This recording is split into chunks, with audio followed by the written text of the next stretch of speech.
I wanted to do a little bit different interview with you, and it's more like a feature about you and your life as a musician, and more about like your vocal work. So are you ready to answer some different questions about yourself? I think so. Let's see. The first question is that what actually got you into metal music at first? What first got me into metal music was Metallica. And they were everywhere because they were just about to, I think they were just about to release the Black Album. Or if that came a bit later, I'm not sure. But anyway, everyone, like the older guys at school, they were talking about this band, you know, that I should check out. And I was like, well, what do you mean band? Like I grew up with the Beatles and the Rolling Stones and a lot of music, but in my family house, but there was never really much, you know, other new music coming in. It was basically like those classics. And then everything went very fast. You know how kids get really into football or really into video games or really into whatever the fuck they do. I got really into music and metal music. And what a great fucking world for a kid to discover, you know. It's like, because there was also so much going on at that time. You had MTV, I mean, I used to sit with friends and just watch videos after school, you know, like over and over again. And, you know, we didn't turn the TV off until MTV Raps came on. Then we just did something else. but it was incredible, you know. And also on MTV they had Headbangers Ball, and that was one of the sources where we first heard about like Morbid Angel and Slayer and other stuff like that as well. Okay, so those were the bands that you first heard, like more extreme type of singing as well. Yeah, the Morbid Angel, Slayer, Dismember, and Entombed also, because they were also being written about in, you know, the Swedish press had been starting to catch up a little bit on Swedish death metal. So there were a bit about, you know, House of Kicks, for example, the label at the time, and yeah, also like interviews with Entombed, and there was this whole thing with the bomb that blew off at this D-side concert in Stockholm. That was also in the press. So there were ways for a young kid to be exposed for that subculture without, you know, being involved in the underground or hanging out that much at shows, because I was way too young for that. But yeah, then I went to see Metallica on the 31st of May in '93. That was my first like big rock concert, and I often look back on that as a kind of a starting point in a way. Like, okay, this is where I'm gonna go from here, you know, like there's nothing else matters. So obviously, as you mentioned, like Headbangers Ball, but most, like the most extreme stuff there was like basically death metal. So what got you like into black metal and forming Watain? Yeah, my best friend at the time, he had an older sister. We would have been around 12 and she was around 18, and she was in contact and traveled a lot to Norway and had a lot of contacts with those bands at that time.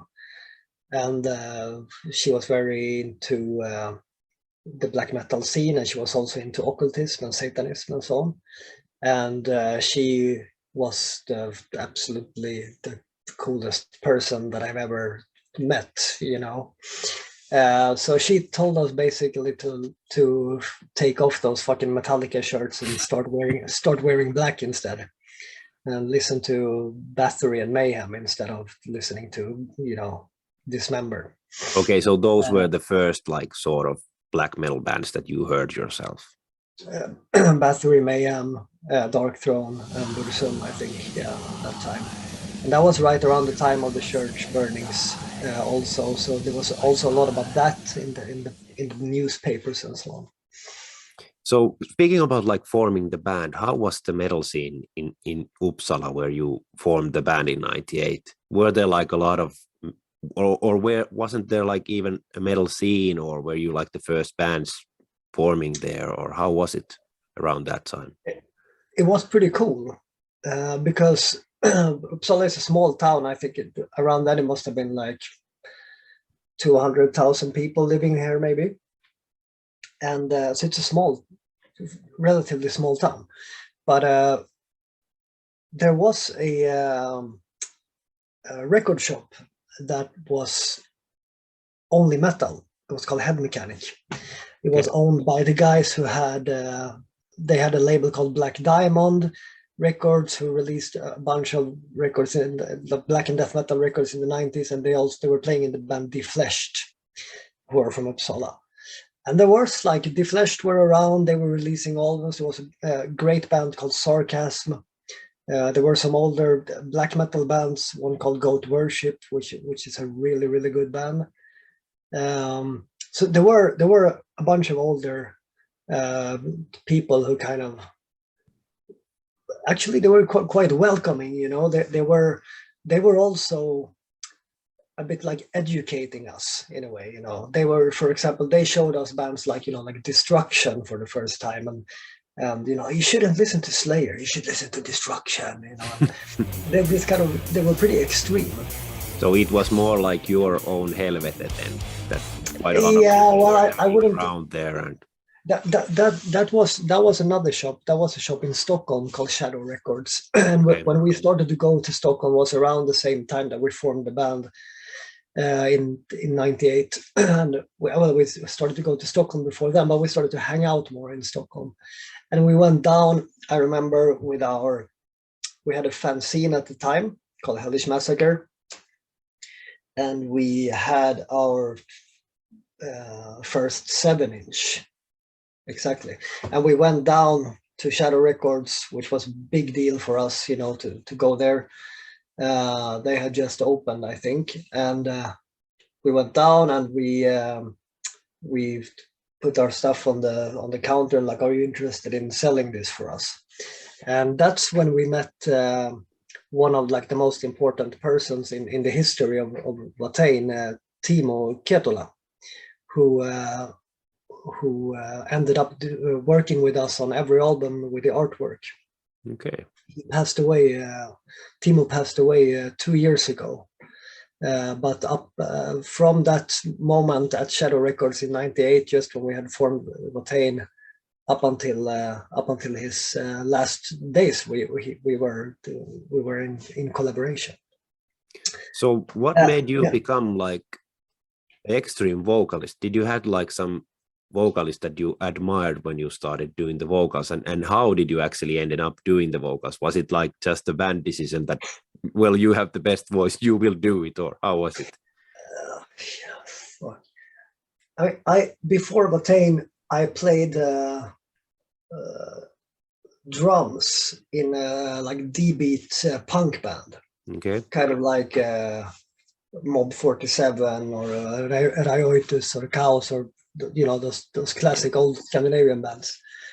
And we had a vocalist, but I also had a mic at the drums. Okay. And I was mostly I was listening to that stuff, and I still am. I love it, but I was more into black and death metal. So I think I just played, and then I just tried to do a bit like almost like black metal vocals on that music somehow. Which, yeah, I don't know. It was just experimenting, I guess. But with Watain, it took quite a long time until I found like a vocal style that I liked.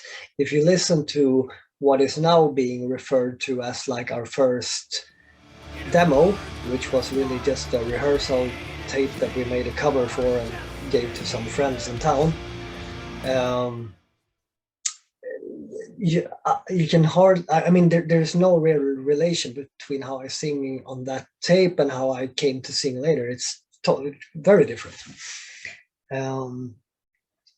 So it took a while, and I think my greatest vocalist inspiration have come from two sides, but they are pretty distinct. I would say that one is Dead from Mayhem, because he had this very unique voice. Yeah, very unique, but I mean, now maybe it's not that unique anymore because so many people tried to copy it, but then it was really unique. It was not, I mean, I think David Vincent sometimes came a bit close to it. It was also a bit more high pitched than the regular death metal vocals, but above all, it had its like airy, like very like dramatic kind of possessed kind of side to it. It's hard to put a finger on, I think, but that was definitely one of them. It sounded like a corpse who was singing, kind of. And the other one would have been Jon from Dissection, and he sang pretty different. He had this very like distinct kind of almost like Slayer distinction in his pronunciation of the words. Very like, it sounded so like kind of lightning powerful, you know, this like very pure force, you know. So I think those two were the two vocalists, the two vocal styles that I looked up to the most. Probably also two of the vocalists I look up to the most as artists in general, but that's another story. So but yeah, those two. Sorry to interrupt, but were you sort of like, when you started Watain, were you like covering these bands and sort of trying to figure out your own way of doing the vocals, or how did that work? Or did you just like instantly went into your own material and that's how you sort of shaped your own voice? We did, we wouldn't dream of covering Dissection at that point because we were very far away from that skill level. Yeah. But we did a few Mayhem covers. We did Death Crush, and we did Freezing Moon or something. Yeah, Freezing Moon we did also. So that was a way, of course, because we had our own material as well, but when you just sing your own material, you have to kind of search your way. There's nothing to base that on. It's just you just try, you know. But when you do, that's the good thing with doing covers, because then you have something to refer to. You know how the original sounds, and you can maybe try to go a bit in that direction. So that was helpful, I guess, in that sense. But it took a while, and I remember quite distinctly when everything kind of fell into place for me. It was when we recorded our very first 7-inch. That was in '99, and I mean, of course, I've never been in a studio before, and you know, you have headphones and you have this like very professional mics. I mean, our rehearsal room in Uppsala was a dump, you know. Just like it's like, does this mic work? You know, everything was just broken and horrible, but great, you know. But we came from that into an underground studio, but still a studio. And I remember hearing myself clearly for the first time, and you know, it was a magical experience to hear, also to hear the songs like that, because we played way too loud in the rehearsal room. It's like, I think it sounds good, you know, but you don't really know. Was it weird to hear your own voice? It was weird, but it was great. It was great, and I remember that I changed my vocal style in the studio. Okay. Because it was like, now I can hear myself. Now I can sing, you know. I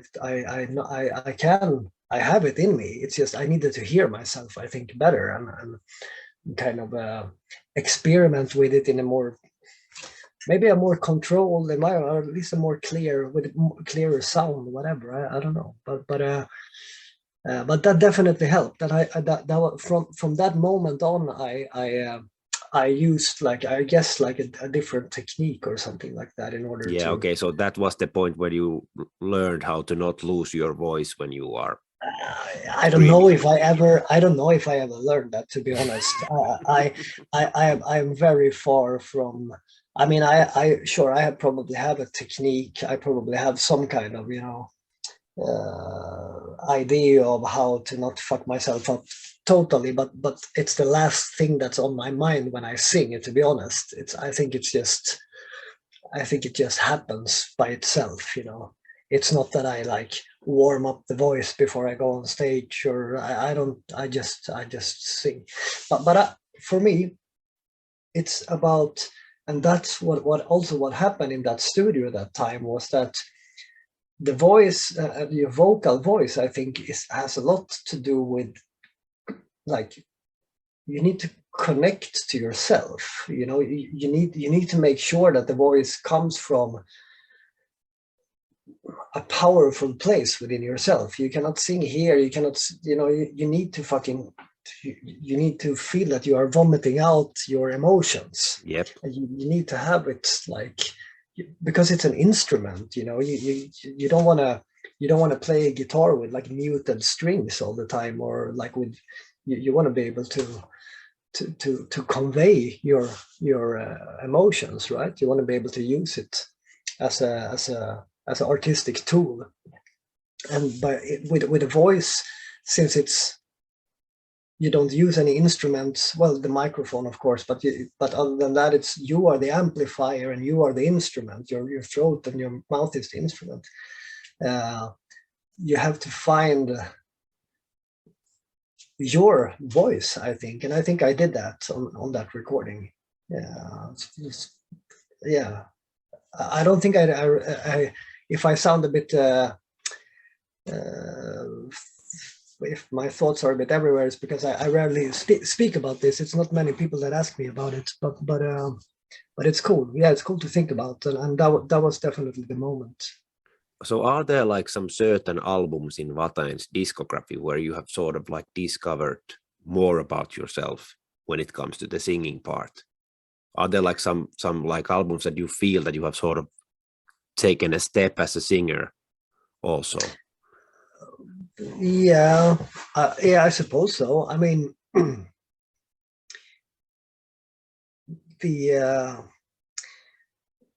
well, to be honest, I've only been in a studio recording an album 7 times in my life, and I've been doing this for I've been doing Watain for nearly 25 years. Yeah. So it's not that often that I am in a studio. It's very rarely, actually. It's one of the most uncommon things that we do with Watain is to record an album, because if you compare to everything else that we do. But so I think my voice has developed more by performing live. That's where I really experiment, and that's where I like discover new sides of myself and other ways to create sounds and to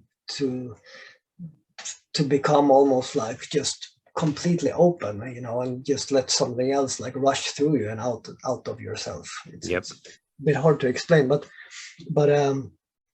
it happens mostly live. I think the studio environment is obviously far more controlled, and you kind of focus more on nailing the things down the way you want them to be, so it's not really the place to experiment that much with your instrument. But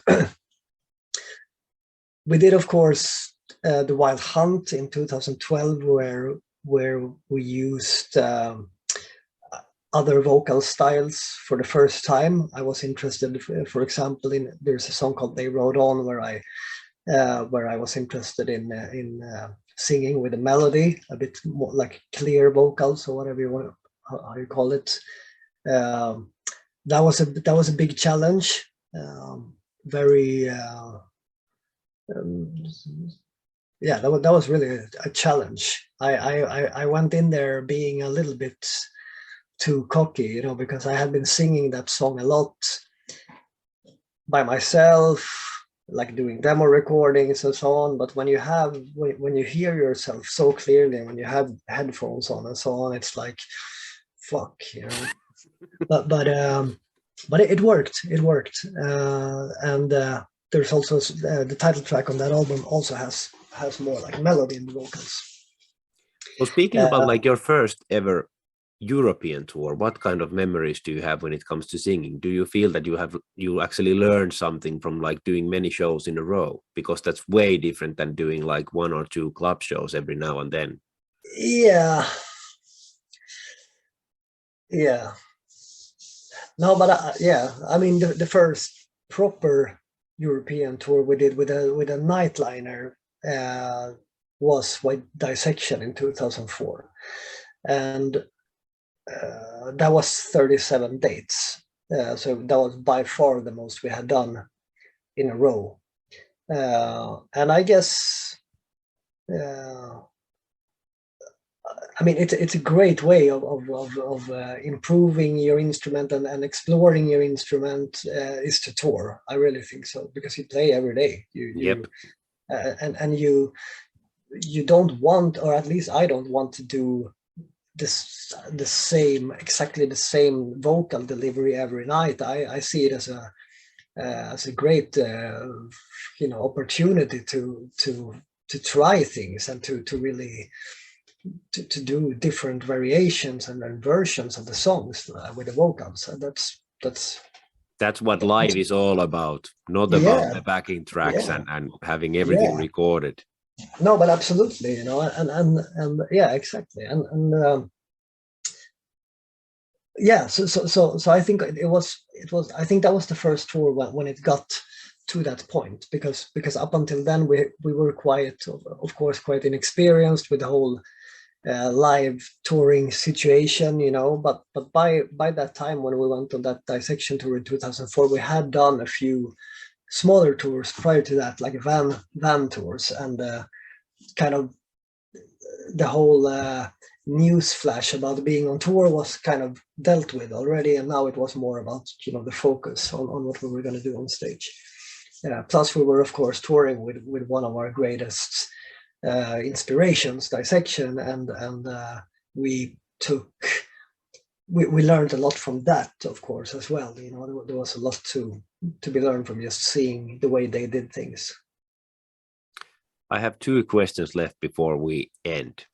Sure. And the second last one was, what was like your own parents' reactions when they heard that you have started a black metal band and started screaming your lungs out?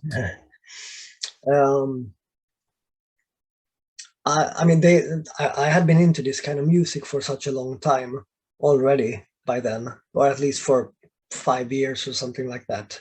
And so the music side, they were, I mean, my parents have always been quite accepting. I didn't really give them much choice, you know. They saw that it didn't break me down to do this. They saw that it lifted me up and that it like filled my spirit, I think. And how can you as a parent like question something that does that? I mean, even though if you might not be able to relate to it, there's, and that's still the case for them. But I think I'm not a parent, but if I would be, and I would see my kids, you know, being like becoming like this, you know, from whatever it is, then fucking go for it, you know. And I think that was also the way they chose to look at it. Last question. Are there like any kind of advice that you would like to give to a young, for example, black metal vocalist who is just like about to start their career and started singing? Are there like something that comes into your mind? Yeah. Find moments in songs or entire songs that gives you goosebumps, or that makes the hair on your arms kind of stand up, and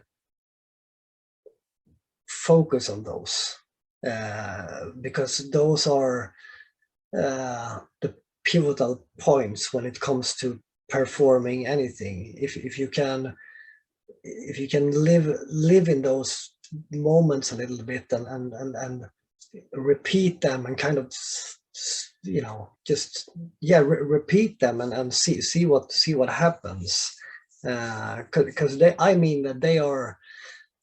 are the moments of the in-between. They are the moments when magic really happens, and when you become something more than a human being performing music. And I believe that they are what makes being a vocalist or any kind of artist actually really truly meaningful, and like a relevant profession, because you expose onto the world things that are not really of the world, you know. They come from somewhere else. So and a great way of doing that would be to, for example, to do a cover that you love of a song that you love, you know, like that really gives you like the goosebump feeling. Do it, like fucking do it, deliver it, you know, and go for it, and see if you can push on. Thank you a lot, Erik, for the time. For everyone who is watching still the interview, check out the new Watain album when it drops on April 29th, if I still remember correctly. Right. It's really fucking amazing. So thank you, Erik, for the chat, and see you in Finland with the upcoming European tour. Absolutely. Thank you, Arto. Thanks for having us. Take care and see you on the road. Definitely. Bye. Bye.